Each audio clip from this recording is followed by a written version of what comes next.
Battery charge करायची असेल तर बाबा कुठे यायचं? इथं यायचं, हे की नाही? हो, म्हणून भगवंताचं नाम तुम्ही आवडीने घेता ना, प्रेमाने घेता, तो आपली स्वतःहून काळजी करतो.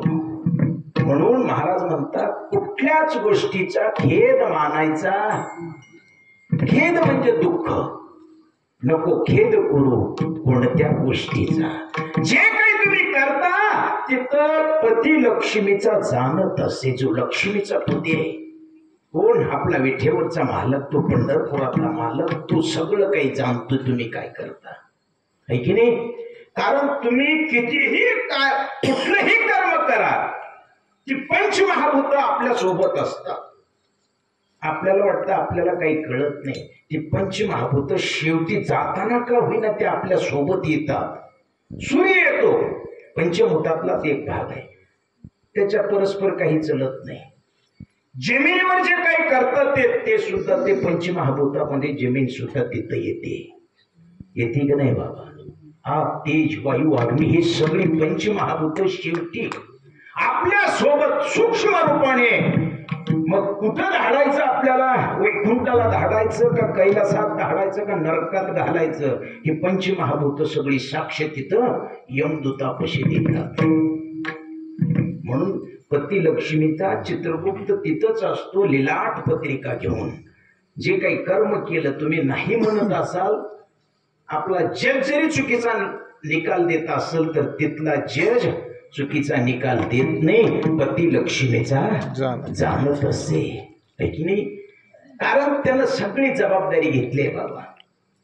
आता हे तर विनेकरी जे आहेत ते गावातले आहेत का बाहेरचे? बाहेरचे आहेत की नाही? त्या म्हाताऱ्याला कोणच सांभाळत नाही बाबा, है की नाही? परंतु जिथं सत्ता आहे तिथं ती बिचारी येतात, उपाशी राहतात का? आणि त्यांना सांभाळत जा. हीच विष्णूची महापूजा आहे. त्यांना जेवढं तुम्ही सांभाळचाल तेवढं तुमच्या जीवनामध्ये इतकं जीवन सुखी आणि समृद्धी बनतं. कारण त्यांना त्यांची मुलं चांगली सांभाळत नाही म्हणून ते हित विना घेतात 8-8 दिवस. का तर बाकीचा विचार करण्यापेक्षा हित कथा कीर्तनामध्ये राहून आनंद घेता येतो, यासाठी ती म्हातारी लोक इथे येतात.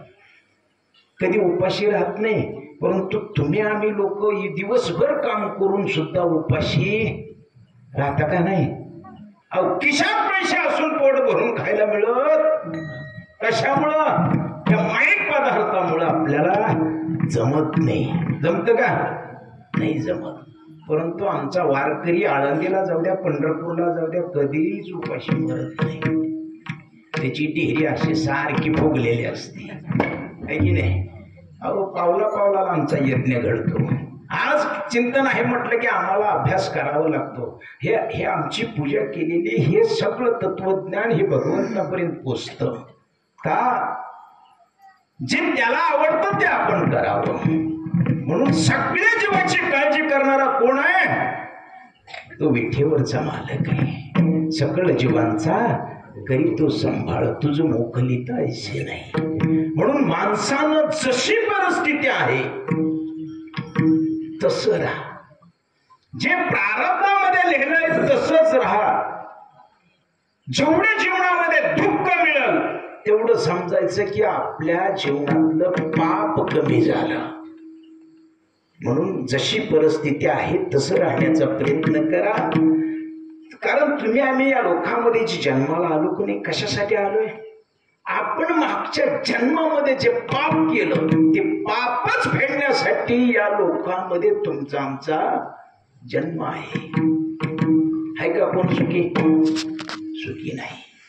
परंतु तो भोग, ते प्रारब्ध फेडण्यासाठी सुद्धा तुम्हाला इथंच येऊन उद्धार करायचा आहे की नाही? जी भगवंतात ताकद नाही, जी हरीत ताकद नाही, ती हरीच्या कृपेत ताकद आहे. कशात आहे की नाही? तुझ्या नामाचा महिमा तुझं न कळे मेघश्यामा, आहे की नाही?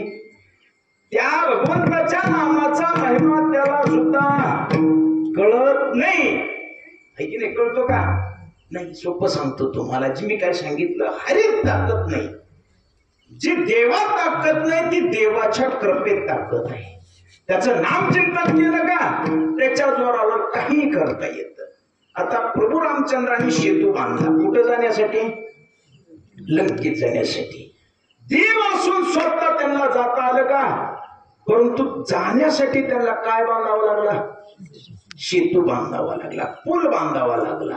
परंतु त्यांच्यावर ज्यांची साधना होती, ज्यांची भक्त म्हणून होती, हे समोरचे हनुमंतराय आहे की नाही. प्रभू रामचंद्राची कृपा हनुमंतरायावर झाली. पट्ट्या एकाच उडीत लंकेत गेला की नाही. मी सांगितलं जी देवात ताकद नाही ती देवाच्या कृपेत ताकद आहे. म्हणून जे प्रारब्ध संचित आहे त्याच्यामध्ये बदल करण्याची ताकद जर भगवंताचं नाम आवडीनं श्रद्धेनं प्रेमानं घेतलं तर तो स्वतःहून आपली काळजी करतो. एका जनार्दनी भोग प्रारब्धाचा हरी कृपे त्याचा नाश झाला. हरिमुखी गाता हरपली चिंता त्या नाही मागुता जन्म घेणे विठाला.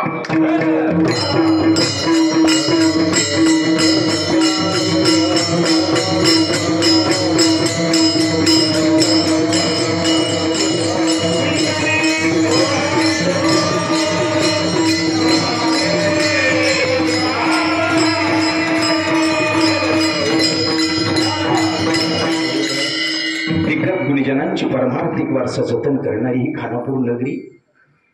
या नगरीमध्ये 19 वर्ष झाला हा अखंड हरिनाम सप्ताह चालू आहे. 19 वर्ष. कारण खंड न पडू देता त्याला म्हणायचं अखंड हरिनाम सप्ताह. आणि या सप्त्यातील माझ्याकडे आलेली ही 3ऱ्या दिवसाची शोभा आहे की नाही. ही कथा पुष्प, ही कीर्तन शिवा, हरिभक्तपरायण बाप्पा महाराज की नाही. बाप्पाच हा पहिल्यांदाच आमची ओळख झाली आणि माझी ती जाती विहित पहिल्यांदाच आहे. त्याच्यामुळं थोडंसं मी एखाद्या वेळेस लाज